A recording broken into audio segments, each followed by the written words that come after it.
बहुत समय पहले की बात है। ढोलकपुर नाम के गांव में अशोक एक गरीब आदमी अपने परिवार के साथ रहता था।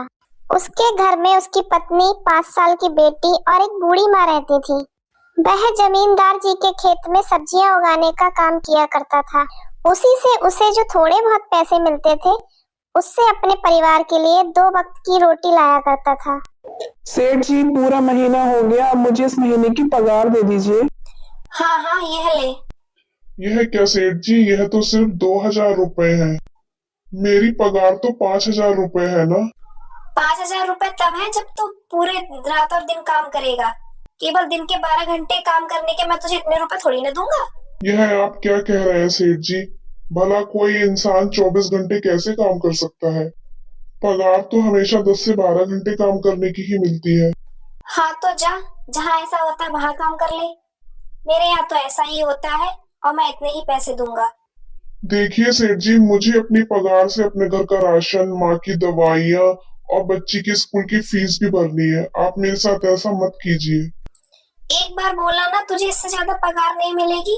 तू क्यों मेरा दिमाग खराब कर रहा है? चुपचाप जाता है, अपने आदमी को बुला के तेरी खातिरदारी करवाऊं, उसके बिना तू जाएगा नहीं।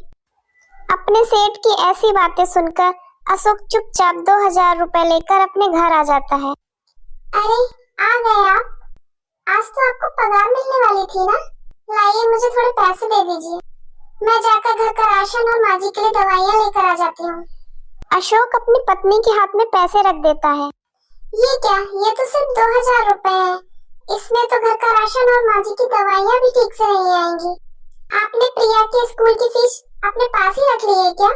नहीं प्रिया, इस बार सेठ जी ने मुझे इतने ही पैसे दिए। वे बहुत कंजूस हैं और चालाक भी। और जब मैंने उनसे पूरे पैसे मांगे तो उन्होंने मुझसे कहा कि दिन के 24 घंटे यही काम कर।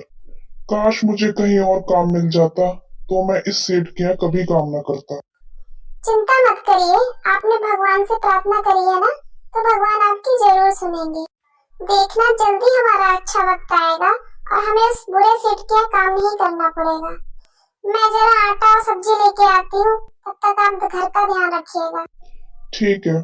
गीता कुछ पैसे लेकर बाजार से आटा और सब्जी लेने जाती है। भैया, सब्जी कैसी दी आपने? पालक का बंडल 10 का है और मटर 100 रुपए किलो है। गोभी 50 की एक और आलू 20 रुपए किलो है। इन सब्जियों में तो आलू और पालक ही सबसे सस्ते हैं। भैया, 1 किलो आलू और एक गुच्छी पालक दे दीजिए। आज घर पर सबके लिए आलू पालक की सब्जी ही बना दूंगी। गीता सब्जी वाले को सब्जी के पैसे देकर आने लगती है। तभी एक बूढ़ी औरत अपने ठेले पर कुछ बैगन रखकर बेच रही होती है। वह गीता को आवाज लगाती है, बेटा, यह बैगन बहुत ही ताजा है, तुम ये बैगन खरीद लो। लेकिन माँ जी, मैंने तो अभी अभी बाजार से सब्जी खरीद ली है। बेटा, आज मेरी बिल्कुल भी बिक्री नहीं हुई। मुझे अपने पति के लिए दवाइयाँ खरीदनी है। तुम ये बैगन खरीद लोगी तो मेरे पति की एक दिन की दवाई आ जाएगी। चिंता मत करो, ये बैगन बिल्कुल ताजा है और 3-4 दिन बिल्कुल खराब नहीं होंगे। लेकिन माँ जी, इन बैगन का रंग तो बिल्कुल लाल है और मैंने आज से पहले तो लाल रंग के बैगन कभी नहीं देखे। बेटा, ये मेरे खेत के खास बैगन है जो साल में सिर्फ एक ही बार उगते हैं और ये जिसके भी पास जाते हैं उसे बहुत खुशी देते हैं। तुम इन्हें ले जाओ, तुम्हारे घर में भी बहुत खुशहाली आ जाएगी। लगता है ये माँ जी इन बैगन को बेचने के लिए ऐसा बोल रही है, वरना ये लाल बैगन सचमुच खुशहाली लेकर आते तो ये माँ जी मुझे क्यों बेचती?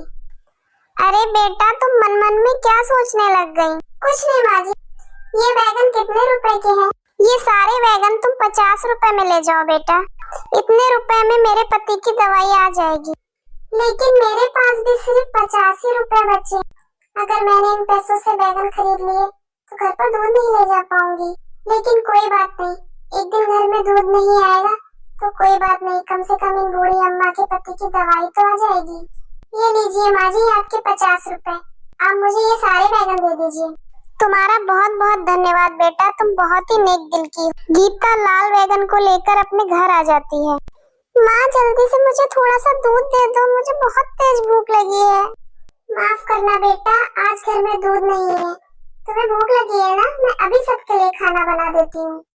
तुम थोड़ी देर बैठो, मैं अभी आलू बैगन की सब्जी बनाकर लाती हूँ। ठीक है माँ।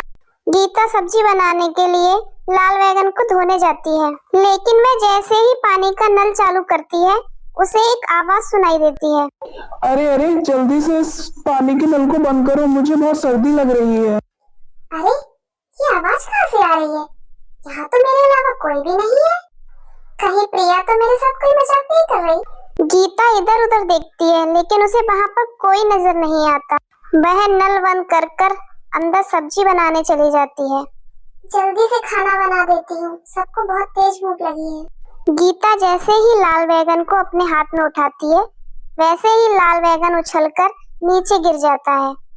अरे मैं अभी तो ये बैगन को धोकर लाई थी, और ये है कि अपने आप उछलकर नीचे गिर रहे हैं। मुझे जल्दी से सब्जी काटनी होगी, मुझे सबके लिए खाना बनाना है। अरे अगर तुम हमें काट दोगी तो हमारी सारी जादुई शक्तियाँ खत्म हो जाएंगी। अरे फिर से वही आवाज? आखिर ये आवाज बार बार आ कहाँ से रही है? जरा ध्यान से देखो, मैं हूँ जादुई लाल बैगन, और ये सारे लाल बैगन मेरे भाई बहन हैं। गीता जैसे ही उन लाल बैगन की तरफ देखती है, वह हैरान रह जाती है, क्योंकि उन सभी की तो प्यारी प्यारी आंखें थी और वो बोल सकते थे। हे भगवान, ये बूढ़ी अम्मा ने मुझे कैसे बैगन दे दिए? इन सब की तो आंखें और मुंह है, कहीं ये सब कोई भूत तो नहीं है? अरे नहीं नहीं, हम कोई भूत नहीं है, हम तो जादुई लाल बैगन हैं। हम परिलोक से आए हैं। वो बूढ़ी अम्मा कोई आम औरत नहीं थी, वो परिलोक की एक परी थी। वो बहुत बार पृथ्वी लोक पर जाकर लोगों की परीक्षाएं लेती हैं। जो भी व्यक्ति ईमानदार और दूसरों की मदद करने वाला होता है, वह हमें उसके पास भेज देती हैं, ताकि हम उनके पास जाकर उन लोगों की मदद कर सकें। लेकिन तुम तो सिर्फ बैगन हो, तुम मेरी मदद कैसे कर सकते हो? हमने तुमसे कहा ना, हम कोई आम बैगन नहीं है, हम जादुई लाल बैगन हैं। तुम हमसे जो भी मांगना चाहो मांग सकती हो, हम तुम्हें सब कुछ देंगे। अच्छा, तो तुम मेरे परिवार के लिए अच्छा सा खाना बना दो, सबको बहुत भूख लगी है। मेरे घर वालों ने वैसे ही कुछ समय से कुछ भी अच्छा नहीं खाया है, तुम उनके लिए स्वादिष्ट पकवान बना दो। ठीक है, मैं अभी तुम्हारे परिवार के लिए स्वादिष्ट खाना बनाकर तैयार करता हूँ। जादुई लाल बैगन अपनी आंखों को बंद कर मन में कुछ बोलता है, तभी वहाँ पर खूब सारा स्वादिष्ट भोजन आ जाता है। अरे वाह, इतना सारा स्वादिष्ट खाना! तुम्हारा बहुत बहुत धन्यवाद। मैं अभी अपने घर वालों को खाना खिलाकर आती हूँ। गीता जैसे ही अपने घर वालों को खाना परोसने जाती है, वहाँ सभी घर वाले हैरान रह जाते हैं। गीता, घर में तो इतना सब कुछ सामान था ही नहीं, तो तुमने इतनी जल्दी हमारे लिए इतना सारा खाना कैसे बना दिया? अशोक के पूछने पर गीता उसे जादुई लाल बैगन के बारे में बताती है। क्या कहा? जादुई लाल बैगन? अगर वह सच में जादुई है, तो तुम उनसे प्रिया की स्कूल की फीस भी मांग लो। अगर वह हमारी मदद कर देगा, तो मैं अगले महीने उसके पैसे वापस लौटा दूंगा। मैंने तुम्हारी बात सुन ली है अशोक, लेकिन तुम्हें मेरे पैसे लौटाने की कोई जरूरत नहीं है। मैं तो यहाँ वैसे भी तुम्हारी मदद करने ही आया हूँ। मैं अभी पैसे देता हूँ। जादुई लाल बैगन फिर से अपनी आंखें बंद करके मन में कुछ बोलता है, और वहाँ पर लकड़ी की एक जादुई बॉक्स आ जाती है। यह लो अशोक, इस संदूक में तुम्हारे लिए पैसे हैं। अशोक जैसे ही उस बॉक्स को खोलकर देखता है, उसमें ढेर सारे पैसे और हीरे जवाहरात होते हैं। मैंने तो बस तुमसे अपने बेटी की फीस मांगी थी, लेकिन तुमने तो मुझे इतना सारा धन दे दिया। मैं इतने सारे धन का क्या करूँगा? तुम सचमुच बहुत भोले हो। इस धन से तुम अपनी जिंदगी को आसान बना सकते हो। तुम अपना कोई भी काम शुरू कर सकते हो, जिससे तुम्हें किसी की भी गुलामी करने की कोई जरूरत ना पड़े। मेरी ये जादुई संदूक कभी अपने अंदर से धन को खत्म नहीं होने देती।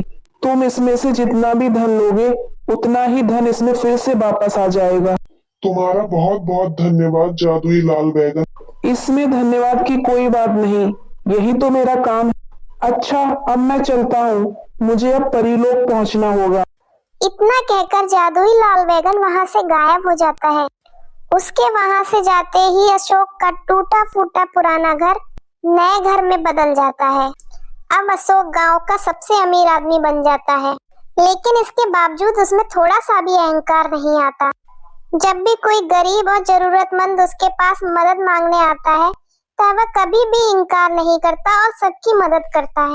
ऐसे ही और वीडियो के लिए मेरे चैनल को सब्सक्राइब करें और वीडियो को लाइक और शेयर करें।